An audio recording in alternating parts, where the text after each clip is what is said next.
Hey, this is Doug Small, and this is the thought for today. Oswald Sanders said, Paul did not regard prayer as a supplemental thing in his life. He regarded it as fundamental.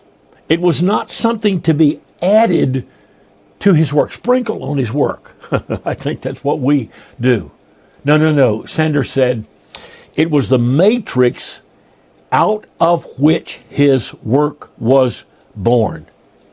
He was a man of action because, effective action, supernatural action, because he was a man of prayer. We ask God to help us in our work, to help us in our life. We make him the helper.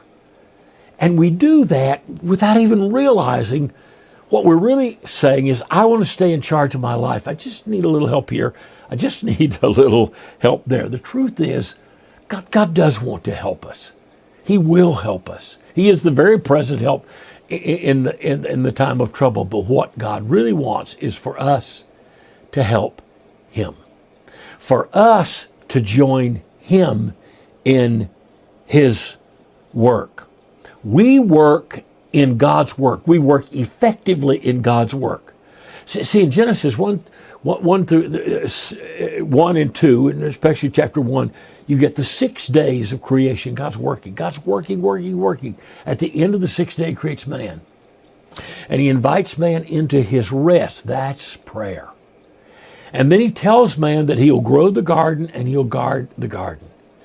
Man will work out of and in and alongside of God's work. That's what ministry is.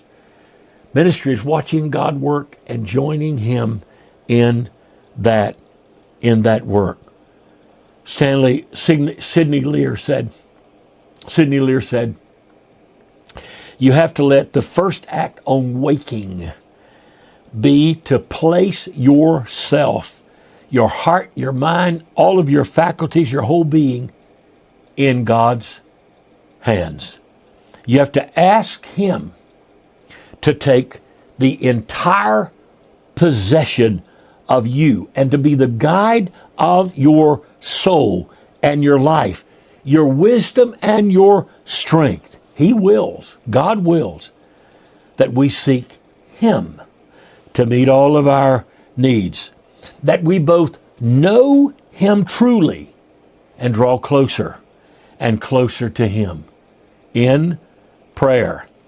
And then we gain access to that invisible force which triumphs over things that are seemingly hopeless difficulties. The first act on waking is to consecrate myself, put myself on the altar, put myself fully into the hands of God. My heart, my mind, my soul, my everything, my whole day is to surrender myself to God. You know, the real payoff in prayer it isn't answers. I've mentioned this before. There's 650 prayer requests in the Bible, 450 or so answers. But the real payoff in prayer is not answers, it's rewards. Rewards are what you didn't even see coming. It's the pow, plop, zam, bam, all of a sudden these things start happening in your life. They don't come because you're seeking answers. They come because you're seeking him. Without faith, it's impossible to please God. He that comes to God, that's prayer, must believe that he exists, and that he is a rewarder. That is, he's a good God. If the fundamental problem you have is not faith in the existence of God or even the ability of God. It's in the character of God.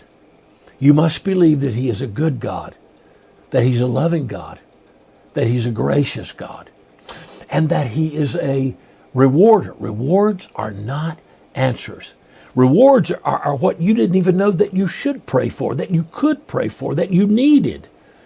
But because you're seeking him and not merely something from him, God begins to do these extraordinary things in and around your life.